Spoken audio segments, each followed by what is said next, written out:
తాజా 30 లేట్ వయసులో హీరోగా తెలుగు తెరపై స్టార్డమ్ తెచ్చుకున్న శ్రమజీవి రవితేజ మాస్ అనే పదానికి అసలు సిసలు అర్థంగా నిలిచి మాస్ మహారాజ్ అనే పేరు తెచ్చుకున్నాడు. ఇటీవల కాలంలో సరైన హిట్లు లేక వెనుకబడ్డాడు. ఈ పరిస్థితుల్లో ఆయన దాదాపు 7.5 కాలంగా కొత్త సినిమా ఏది చేయలేదు. ఎందుకు సినిమాలకు దూరంగా ఉన్నారు అనే దానిపై సోషల్ మీడియాలో చాలా రకాల ఊహాగానాలు వస్తున్నాయి. రవితేజ హాస్పిటల్లో ఉన్నారని, హాస్పిటల్ నుంచి డిశ్చార్జ్ అయ్యారని రాసుకొచ్చారు.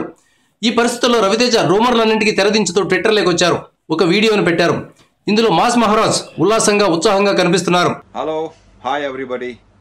ట్విట్టర్లో వామ్ వెల్కమ్కి చాలా థ్యాంక్స్. టచ్ చేసి చూడు, ఈరోజు షూట్ స్టార్ట్ అవుతుంది.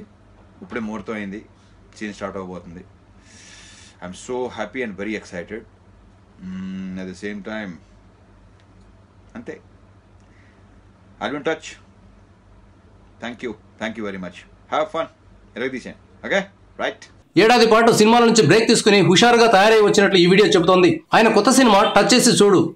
ఈ సినిమా షూటింగ్ 2 రోజుల కిందటే మొదలైంది. రవితేజ అనారోగ్యంతో హాస్పిటల్లో చేరారనే వార్తలు పూర్తిగా అబద్ధం. ప్రస్తుతం ఆయన వయసు 50 ఏళ్లు. వయసు మీదకొస్తున్న నేపథ్యంలో కొత్త లుక్ కోసం కాస్మోటిక్ థెరపీని చేయించుకున్నారు. ఈ ట్రీట్మెంట్ పేరు new look rejuvenation therapy. Cinema ఇండస్ట్రీలో ఇలాంటి ట్రీట్మెంట్లు చేయించుకోవడం చాలా సహజం. అంతలో మాత్రానికి ఏదో అనారోగ్యం బారిన పడ్డారన్నట్లు వార్తలు రాయడం సరైన పద్ధతి కాదు.